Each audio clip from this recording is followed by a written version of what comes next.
мыйзамга биз каршыбыз, депутаттардын көпчүлүгү каршы.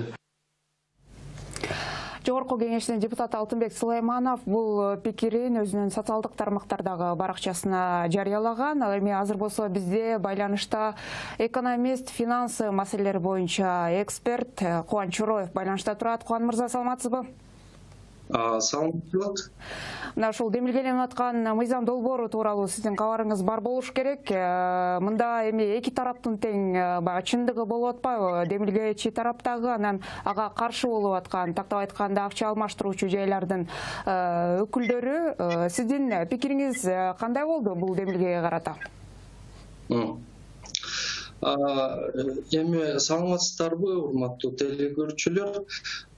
Маселен, мен пикирим мындайда, бизде эми мындай депутаттар жөнөкөйлөтүп айтканда мындай демилге көтөрүп атат да. Мисалы, биздин үйлөрүбүздүн жанында комоктор жана кичинекей базарчиктер бар го.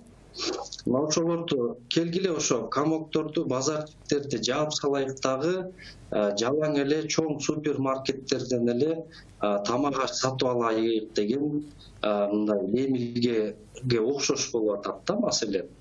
Эми ошол демилгенин негизги аргументин эми карап көрсөм, ушул акча алмаштыруу жайлары булар валюталык спекуляцияга жол берип атат. Ушулардын айынан доллардын, евронун курсу көтөрүп кетип атат деген жүйөнү келтириптир да, ошол справкасында.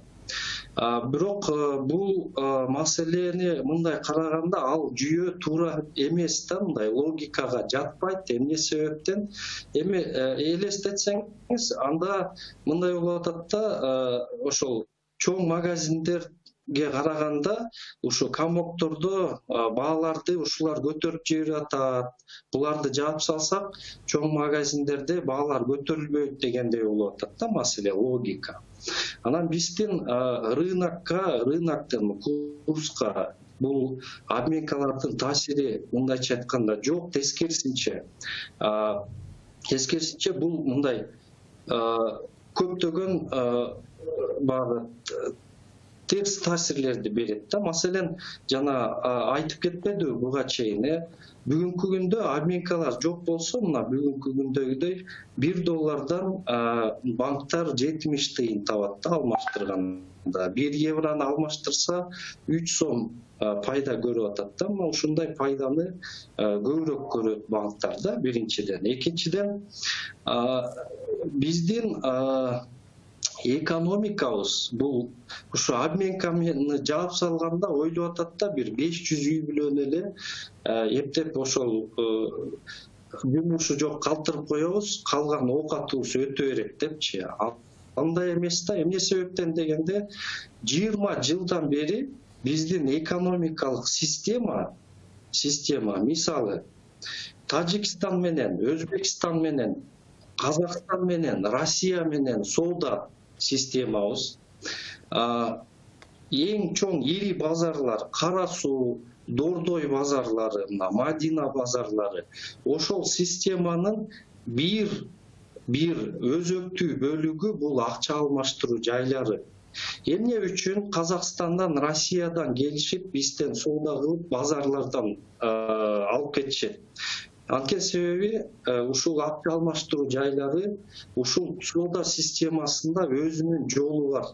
Акча алмаштыруу жайларын, акча которууда бардык система түзүлгөн да.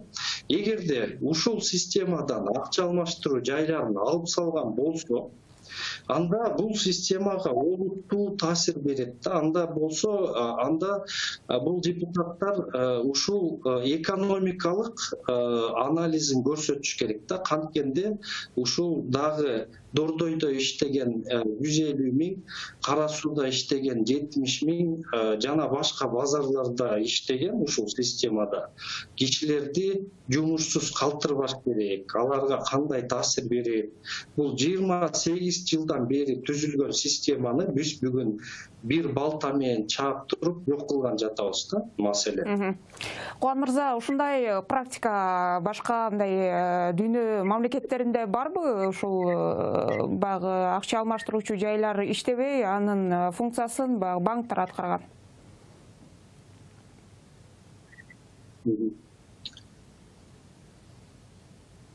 Суроо угулбай калдыбы? Угулду. Маселен башка өлкөлөрдө мен айтар элем, көптөгөн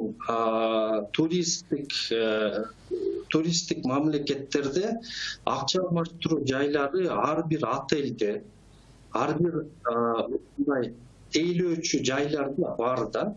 Ошо аэропортто болобу, кайсыл жерде болобу, эмне себептен анткени бул сооданын мындайча айтканда акча алмаштыруу жайлары сооданы тейлөөчү мындай пунктулар болот да, мындайча айтканда. Ошондуктан эгер биз анда туризм тармагын, тейлөө тармагын толугу менен жаап салабыз десек болсо, эгерде ушул базарларды, сооданы миллиарддаган долларлар мындай тегеренген соода системасын жаап салабыз деген болсок, анда ушул акча алмаштыруу жайларын деле жаап салса болот. Анда депутаттар ойлонуш керек, кантип ушул бир 1,5 миллионго жакын кишини жумуш менен, башка жумуш менен камтып.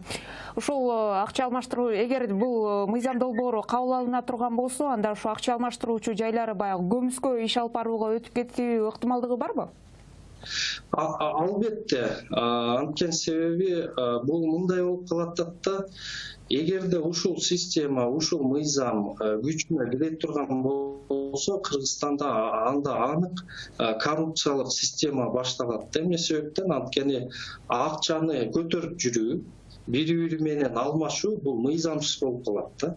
Демек, укук коргоо органдарына мындайча айтканда дагы бир жакшы мындай доход алып келүүчү бир мындай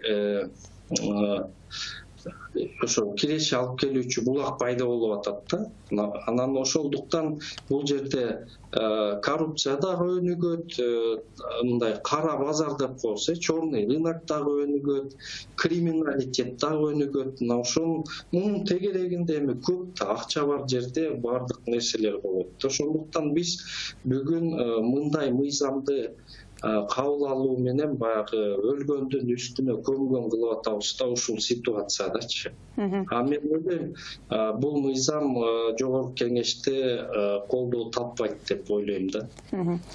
Кубан мырза, рахмат. Убактыңызды бөлүп биздин суроолорго жооп бергендигиңиз үчүн ишиңизге ийгилик каалайбыз.